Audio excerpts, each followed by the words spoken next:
Good morning everyone. Today we are going to see the topic aseptic equipment design.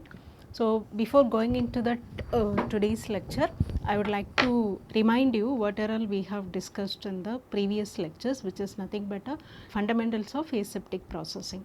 So these three lectures are interlinked to each other because without knowing the fundamental concept I cannot design a process. So without process requirements I cannot design a equipment. So whenever we discuss the equipment design, there may be a process parameters to be calculated, and the process design ultimately lead to the equipment design. Okay, so before going into this today's lecture, we just to recap what we have discussed yesterday. So we started with definition of aseptic processing and what are all the main components involved in the aseptic processing.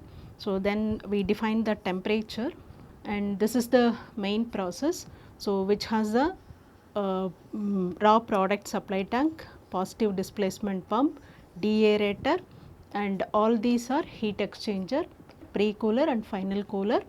And we have a static mixture here. Today we are going to see what is the usage of that, and after that we have a aseptic surge tank as well. So then after that it goes for aseptic filling and packaging section, right. So after that we also seen the conditions for UHT, ultra high temperature processing. So that is nothing but 140 degrees centigrade for 4 seconds. The shelf life is 1 to 2 years, and what is the code of federal regulations for aseptic or UHT processing. And also I told you, or I have given you some home tasks to check after UHT processing. So what are all the nutrient values, and before the UHT processing in the raw milk, what are all the nutrient content values. So either we have compromised anything or not. And also we have discussed advantages and disadvantages of aseptic processing, and what are all the aseptic processed products, and what is the difference between conventional and aseptic processing, and what are all the source of heating medium used for latest methods of sterilization, right. So in this itself I have started discussing the equipment design. So what we have discussed yesterday is two equipment we have discussed yesterday. One is pumps. The pump section, so we have discussed for low pressure drop what should be used, for high pressure drop what should be used, and we mainly told aseptic processing is for only the pumpable fluids or the liquid which contains particulate solids. Pumpable fluids, either it may be of homogeneous liquid or the liquid may be containing some particulate matter.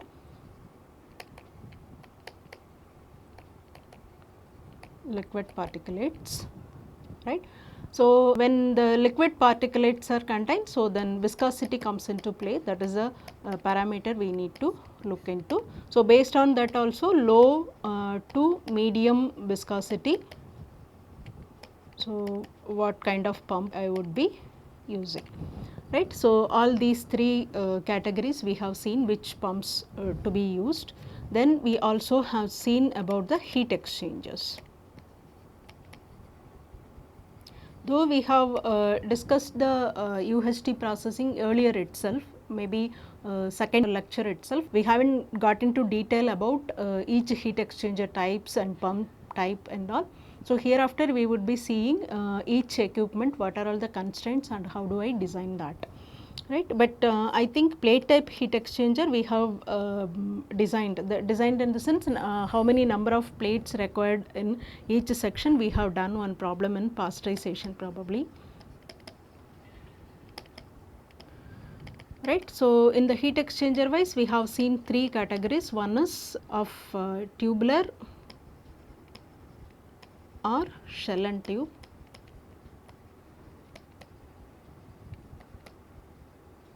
Another one is plate type heat exchanger. So the other category is SSHEs, scrapped surface heat exchanger, right. So this is used for particulate solids.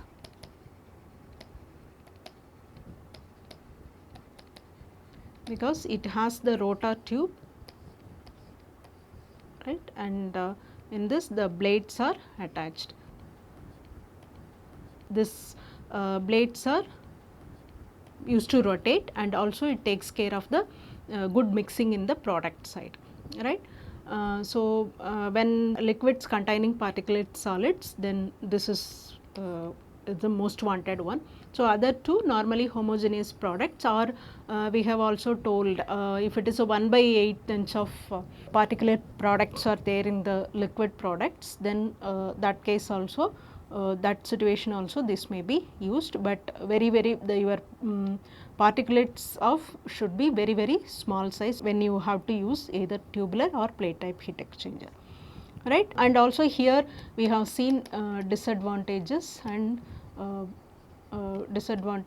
advantages.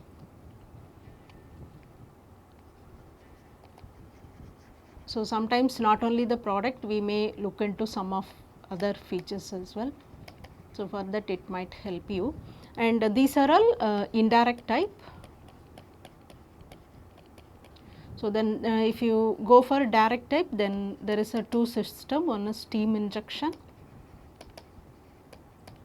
and steam infusion. So, these were direct heat exchanger, either steam is injected into the product, or product is infused into the steam. So, based on that, for here also pros and cons we have seen, right. The next major item in the equipment design is your holding tube, right. So, the holding tube is designed to accomplish the lethality for the product. So, holding tube normally holds the product for certain, here it is, to at hold temperature and resident time combination for certain time and temperature to achieve the product lethality, right. So, the product sterility is assured at hold temperature, this temperature and the resident time.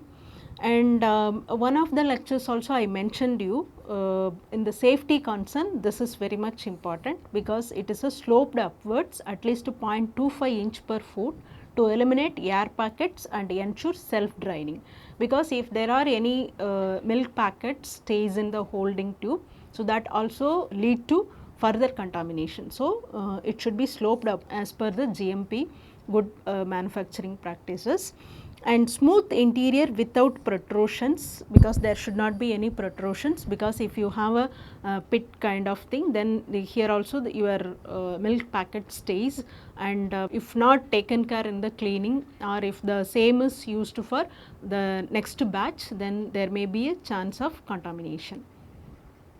So, contamination happens through these protrusions, and easily disassembled for inspection. So, if we want to inspect, then it should be easily disassembled, and fail to safety system for reassembly, so that holding tube is not shortened or changed in the diameter.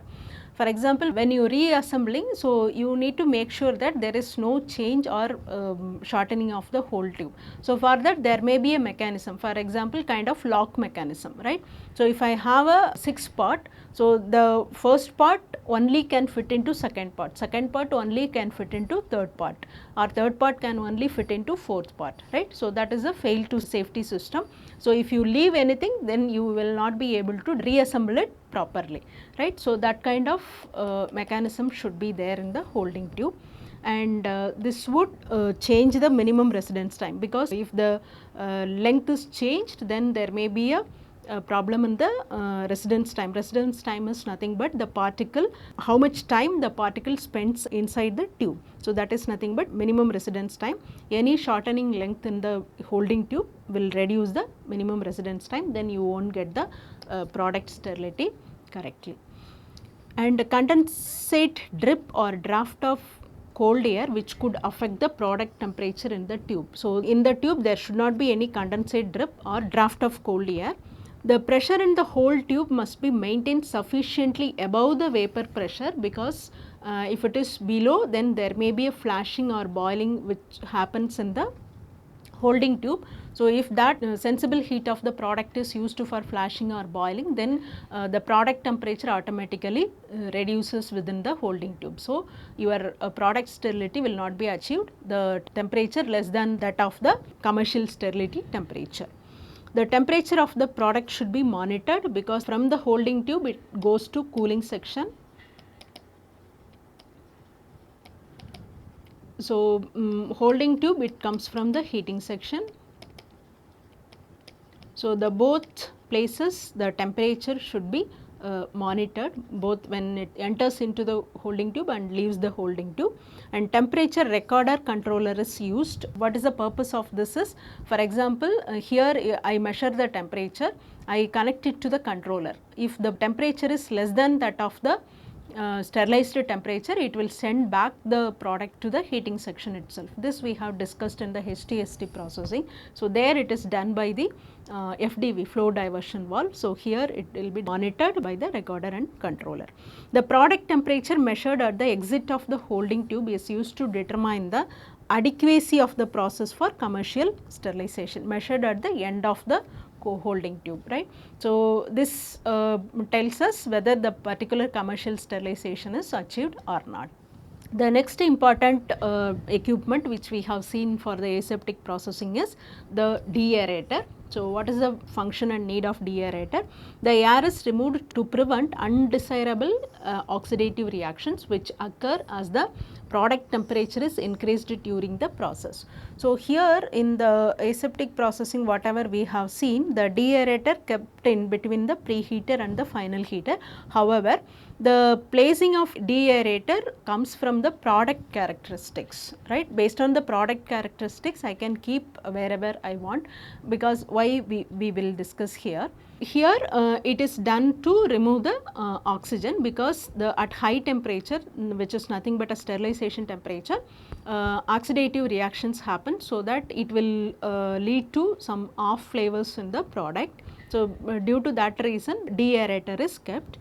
The deaerator is a vessel in which the product is exposed to a vacuum on a continuous flow. So, this you might be knowing. The location of the deaerator is dictated by the product. Why? Because at high temperature the non-condensable gases are less soluble, but the flavor constituents are also more volatile, right. So, high temperature, if I do deaeration, then it will take care of the non-condensable gases, because they are less soluble, but at the same time the flavor constituents, whatever we have, vitamins and other flavor constituents, so those were highly volatile at high temperature. So, this is the optimization, right.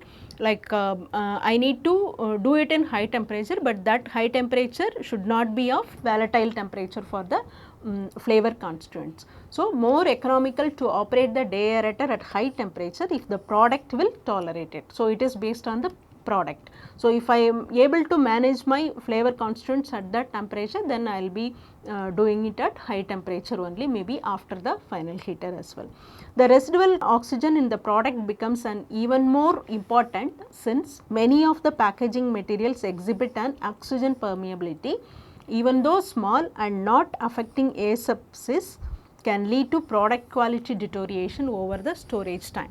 So, one argument would be like I am also packing it with oxygen permeable packaging only. So, anyway that allows the oxygen. So, what is the big deal in doing it in the aseptic processing line itself, right. But however small we could reduce, that will greatly improve my product quality deterioration. So, that is the reason the deaerator is kept in the aseptic process line. So, then the next one is aseptic surge tank. So, the aseptic surge tanks are used in aseptic processing systems to allow the accumulation of sterile product prior to packaging. So, normally when it comes out of the holding tube, so every day maybe I will be processing some 25,000 or 15,000 liter per hour, right. So, whether I will be able to package all the volume it is produced or not. So, based upon that, number of such tanks or storage tanks would be designed. So, it is nothing but to between the product line, after the final cooler, after the holding tube, there is a cooling section here. So, after the cooling section, so it is introduced into the surge tank. So, here whether I will be able to pack all the volume produced here or not, based on that number of surge tanks would be designed. So, the ranging in capacity from about 100 gallons to several thousand gallons. The tanks provide flexibility, especially for the system in which flow rate of the sterile product is not compatible with the packaging capacity. This is what I told, right. So, I am producing 15,000 liter per hour, but only I will be able to handle less than that, then maybe of this size I will design the surge tank and keep the product, because the whole system is aseptic environment only. So, I can store the sterilized product after the cooling section. So, valving that connects the storage tank between the end of the cooling section and the packaging system allows the processor to carry out the processing and packaging functions more or less independently. So, this is what we told. So, I need not pack everything what is produced. So, if this surge tank helps me to store it, and according to my packaging capacity in the packaging lines, I would be using my sterilized product which is stored in the surge tanks. The product is pumped into the surge tank and is removed by maintaining a positive pressure in the tank with the sterile air or other sterile gas. That is the reason here the N2 or air. So, this already in the sterile environment. So, this is used for this purpose to maintain a positive pressure. So, the positive pressure must be monitored and controlled to protect the tank from contamination. Usually the back pressure valve mechanism would be helpful in this situation, right. So, the positive pressure must be monitored and controlled to protect the tank from contamination. There should not be any contamination. So, that will be taken care by the back pressure valve. Okay, so these are all the major equipments. Now we know how to design and what are all the design criteria I need to look into while designing a aseptic equipment system. So, the major ones are pumps, heat exchangers, either direct or indirect type. Then there comes a holding tube and there is a surge tank, and we have also seen static mixture that will be used to just mix the product. Why I will be telling in maybe a few slides after. So, what is the need and why the static mixture is kept, and also all are maintained in the sterile environment. So, now we are going to see how the product characteristics during thermal processes affects equipment design. So, why we are discussing here more specifically on product characteristics, I already told here in the aseptic processing. So, this is done in the continuous flow, right, and continuous flow it is done for liquids, and liquid contains particulates. So, it has all the phenomena. One is fluid flow phenomena and as well as heat transfer. In the heat transfer all the things would be coming, conduction and convection are major. So, that is the reason. So, each product characteristics will affect the process define obviously affect the sizing of the equipment, right. So, liquid or liquid plus particulates and size of the particulates yesterday we have told, right. So, in the liquid my particulates are there. So, when I heat it, the heat has to penetrate through the wall by conduction, then it has to be convected to the liquid. From the liquid it is again convected to the solid particle, and within the solid particle it is again the conduction. So, the geometric center of the solid particulate product in the liquid to be at sterilization temperature. That is what our aim is. So, in between these many resistances heat has to phase before reaching the geometric center of the particle, and also we told the liquid particles may be of various sizes. So, in that case the bigger particle, because the bigger particle resistance would be more, in the bigger particle geometric center your sterilization temperature should be maintained. And product viscosity, obviously one is the liquid itself viscous, or the number of particles what you add also increase the viscosity of the total product. And thermal sensitivity of the product color and flavor. This is also important product characteristics. And quality changes include nutrient loss, that is nothing but enzyme destruction, flavor and color change, and coagulation of proteins. So, these also to be taken care doing thermal processing. So, this many a times we have discussed. So, my aim is not only killing the pathogenic or food spoilage microorganism, my aim is also to maintain the nutrient quality and nutrient color, and here one more is added is nothing but coagulation of protein. So, if it coagulates, then it automatically increase the viscosity of the product. And components can be aseptically added after cooling of the product prior to packaging. So, if you find it like okay 139 for 4 seconds is needed for UHT, and at that particular sterilizing temperature, if my product loses any nutrient, so that components can be added aseptically after cooling the product to compensate the any losses during the thermal process. So, this is also one of the way to maintain the nutrient content in the final UHT processed product. So, the next one is the temperature requirement for sterilization of low acid foods must exceed 121.1 degree, whereas the acid or acidified products, fruit juices and drinks could be sterilized at temperatures below 100. So, this we have already seen right in the pasteurization. So, I won't be I just look for 5D or 6D log reduction, as well as my the temperature for processing is below 100 only. And for the low acid food, these are prone to Clostridium botulinum. So, there I need to maintain 121.1 degree centigrade strictly. And also while designing the equipment, we told about one of the options, right, for low acid food, when you have a particulates in the liquid. So, one way it can be handled is because the low acid foods are more prone to contamination. So, while processing in the aseptic processing line, so here the solid particles are sterilized separately and the liquid particles are sterilized separately, and then these both are mixed, and then the further operations are same, right. So, that is the way low acid food can be taken care in the aseptic processing line. So, the low acid food, this is the strict temperature regulation we need to follow. And the major thing is the pH. pH also affects the time temperature combination quite heavily. So, this comes under low acid food. So, this goes to acid food category. So, if you see acid food 90 degrees centigrade and 40 seconds is enough, but if it is a low acid food, this needs 140 degree for the same 40 seconds. The same thing for 20 minutes it requires only 75 degree, but at the same time my low acid food requires 115 degree for 20 minutes. Okay. So, then from acid to low acid, the temperature requirement is increasing for the same time of the processing.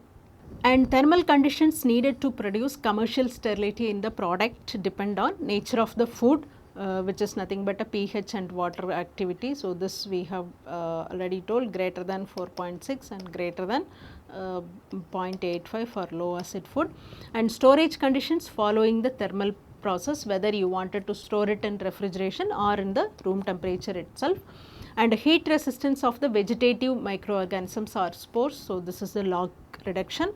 And heat transfer to the food, it comes from the heat penetration test, and initial loading of the microorganism. This also we have seen that N0 is very much important. So, if it is normally it is practiced 12D process value, but if initial spores would be high, then we need to be worry about for that 12D process commercial sterilization. In SSHE, that is nothing but a scrapped surface heat exchanger. The tube is lined with a specific material to minimize the corrosion of the tube, because the tube is directly exposed to the product material sometimes foul the tubing. So, that can be taken care by using specific material coating in the surface of the tube. The material is usually specific for a given food group. Since it is a food material and already our aim is to minimize the contamination, which kind of coating material you use throughout the tube, we need to be very much careful about, and also it should be consistent with the food material. And sometimes what happens is this corrosion problem can be well taken care by the product itself, because certain product at certain temperature only will have the corrosion property. For example, at high temperature my corrosion would be very low. So, in that case then corrosion may not be of a problem in the heat exchanger, that may be a problem in the cooling section or holding tube, right. So, for that reason also we need to study the product characteristics, at what temperature corrosion rate is high. So, example is cheese sauce, milk, egg proteins. So, these foods causes the corrosion, but it is also a function of temperature. So, we are going to do one problem as a design example. So, here we were told to design a holding tube, right, holding tube of a UHT aseptic sterilizer for a homogeneous milk at 135 degree. Right, the homogeneous milk is heated to 100 degree through the regeneration. So, now you are very familiar with the terminologies, and heating section of the heat exchanger. So, regeneration and heating section heats at 100 degree. The milk is further heated by a steam injection. This is the direct heat exchanging system to 135, and it is maintained at the sterilization temperature for the required time, after which it is flashed to remove off flavors and then cooled in the regeneration and cooling section. This is whole UHT process they have explained. So, we supposed to design here holding tube for UHT aseptic sterilizer of a homogeneous milk at 135 degree centigrade. So, the main equipments what we have seen is pumps, heat exchangers, holding tube and aseptic surge tank, right. So, in that the heat exchanger design we have already seen in the pasteurization. So, how to calculate number of plates in the plate type heat exchanger, and here we are going to design a UHT holding tube. Also calculate heat losses in the holding tube. The data were given, the density of the milk is given, viscosity of the milk is given, mean velocity in the holding tube is given, wall thickness of the pipe is given 7 mm, heat transfer coefficient is given, ambient temperature and F value at 121 degree centigrade and Z value is given. And here wall thickness is given, and actually the mass flow rate should have been given. So, I am giving here, you can note it down.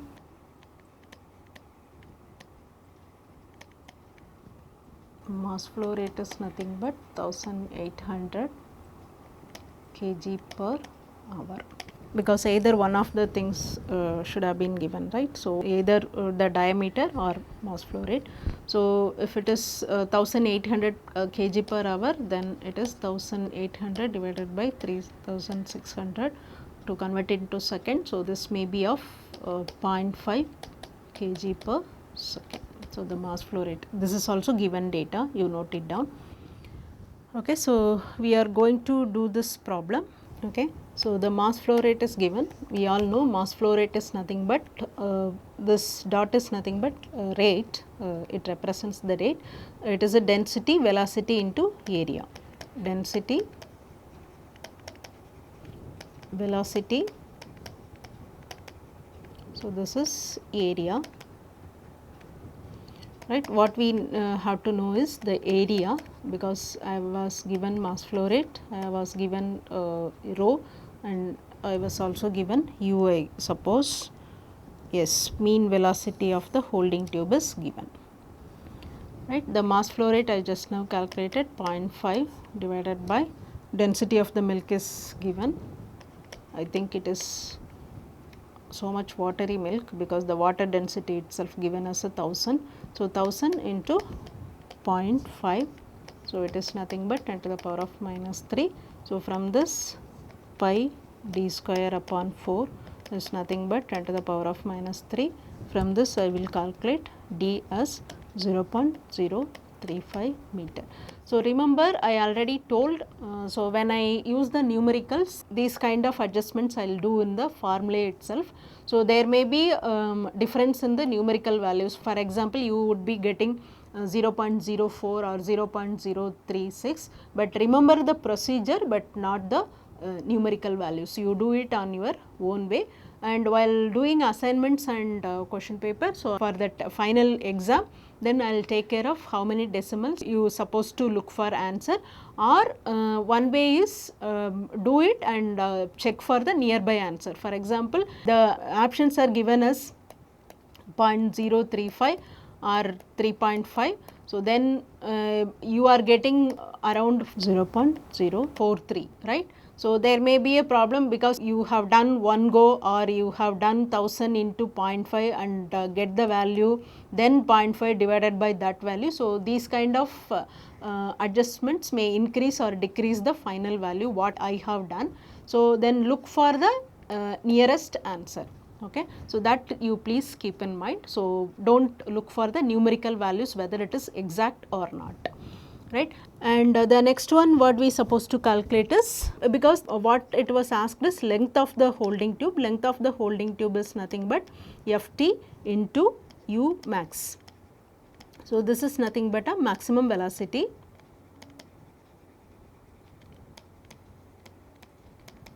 right. So, this Ft is in nothing but the residence time, right, the time required for holding tube, that is nothing but a process value here.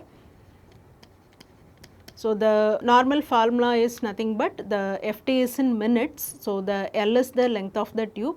So, this is in minute and U max is in nothing but meter per minute, right. So, you will get length in meters. So, this is nothing but a process value, and U max. U max I do not know as of now, but I know only average velocity, right. The formula which connects the average velocity and maximum velocity is based on the flow characteristics, whether it is a laminar flow or turbulent flow.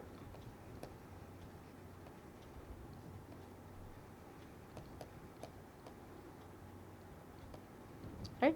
So, if it is a laminar flow, then your V average would be V max by 2. So, if it is a turbulent flow, then you will have the V max is nothing but 1.25 of average velocity, right, or you can write like average V max equal to 2 into V average, right. So, then we supposed to select here whether my flow is laminar or turbulent. The criteria is Reynolds number.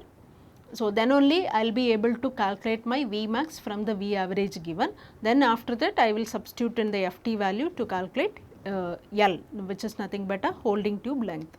So, Reynolds number here is D rho V upon mu. So, D I have just calculated.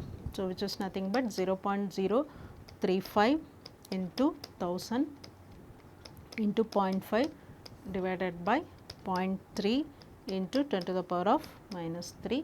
So, which comes around for me 60,000. So, obviously, this is a turbulent flow,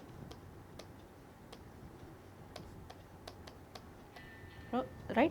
So, the Re is the measure. So, less than 2100 we call it as a laminar, 4100 above we call it as a turbulent. So, this number may be of changing. So, this is approximately I am telling. So, in between this there is a transition layer, transition region which happens from laminar to turbulent. Okay. So, since it is a 60,000, so obviously turbulent. So, I can calculate my maximum velocity by just multiplying 1.25. So, this I can use it as a U only, so that you will not get confused. U average, U max and U average, right. So, now my U max is nothing but 1.25 into 0.5, which is nothing but average velocity. So, which is nothing but 0.625. So, then I supposed to calculate Ft value, but Ft value at 121.1 is given, which is nothing but 4.5 minute, and Z is also given. So, yesterday we have done one problem. The basic formula goes like this: ln of f upon f naught, which is equivalent to T naught minus T upon Z. So, then f is nothing but f naught into 10 to the power of T naught minus T upon Z, right. So, for me what it is given is 121.1 is given, which is nothing but f naught 10 to the power of T naught minus 121 just let 121 only.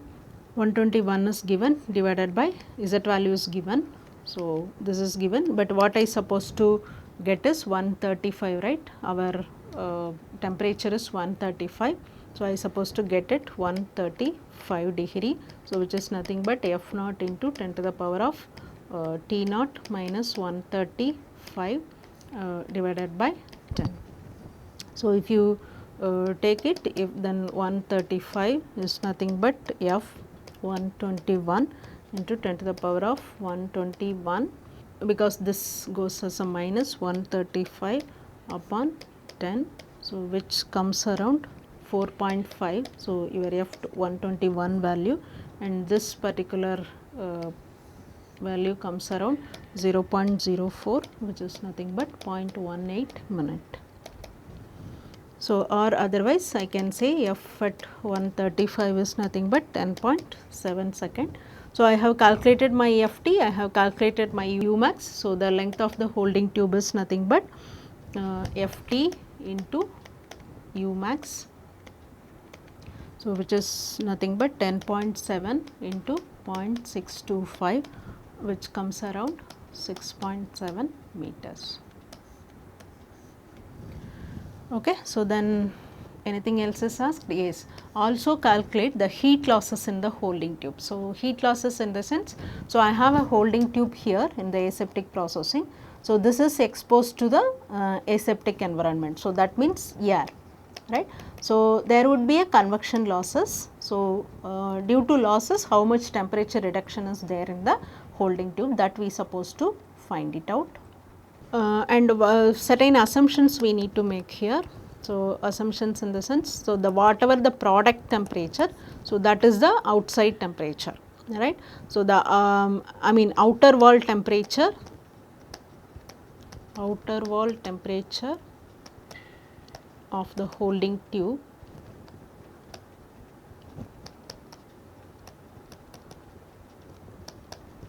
is also 135 degree centigrade.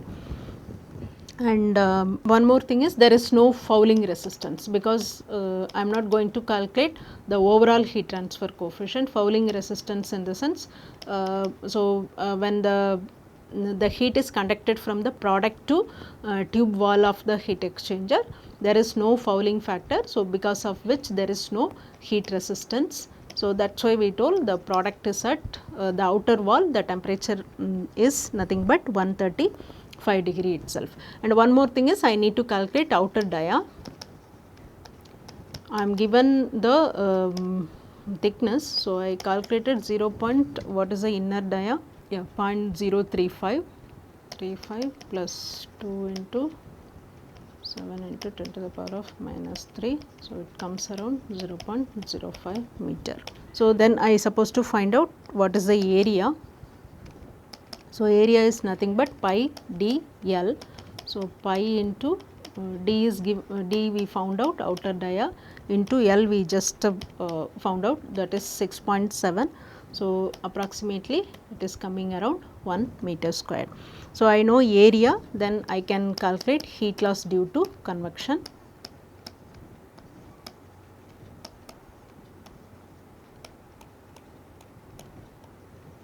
So, which is nothing but Q is equal to H A del T.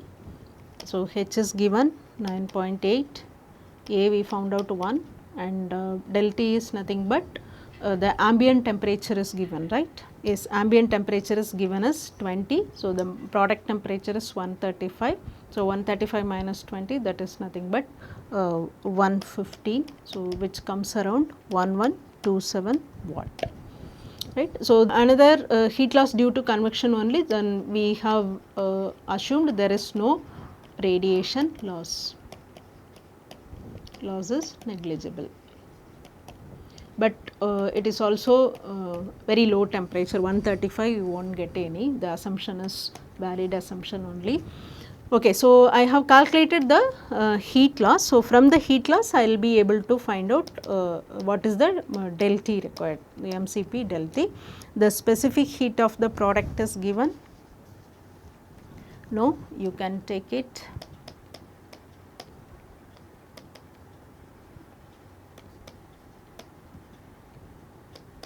So, it is a homogenized milk, if you remember the pasteurization. So, we have taken I think 3.8 kilojoules per kg Kelvin. Alright. So, substitute here the mass flow rate is Q we found out. So, from this del T is nothing but Q upon m dot Cp.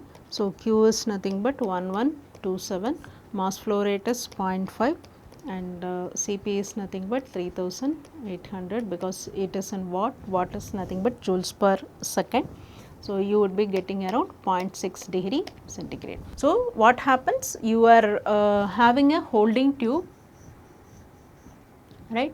So, the product is at 135 degree centigrade and length of the holding tube we just found out as 6.7 meter and it is in the sterile air environment which is nothing but a 20 degree, though the insulation is proper, there may be a heat losses due to convection. Due to that, then it is losing almost 0.6 degree temperature decrement in the product. So, one way we could avoid it is, so when it comes out of the final heater itself, so instead of the requirement of 135, I will be heating it to 135.6 degree centigrade, so that the product is always maintained at 135 degree, because the 0.6 degree del T difference is there in the holding tube as per the data given, and also we have assumed there is no fouling resistance and there is no radiation losses, how much ever is negligible.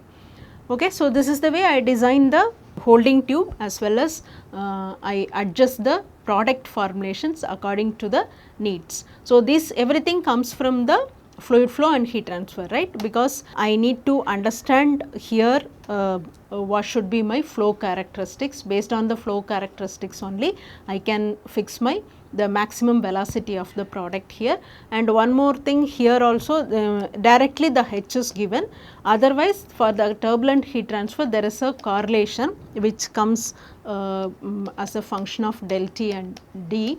So, for this the H would be 1.42 because it is a turbulent flow heat transfer, del T upon D power 0.25, this D is nothing but an outer dia of the pipe. So, del T is nothing but temperature difference between that is nothing but 135 minus 20, and this is based on the turbulent flow characteristics and specific for the range of non-dimensional parameters. So, these kind of correlations I would use and calculate the heat transfer coefficient and substitute here. So, everything comes from the fluid flow characteristics and product characteristics as well as heat transfer characteristics of the product. So, this I have shown you as a example problem how to design a holding tube, and we have already discussed how to calculate the number of plates in the plate type heat exchanger. So, I will end this lecture with this, then we will see about the aseptic process design in next lecture. Thank you.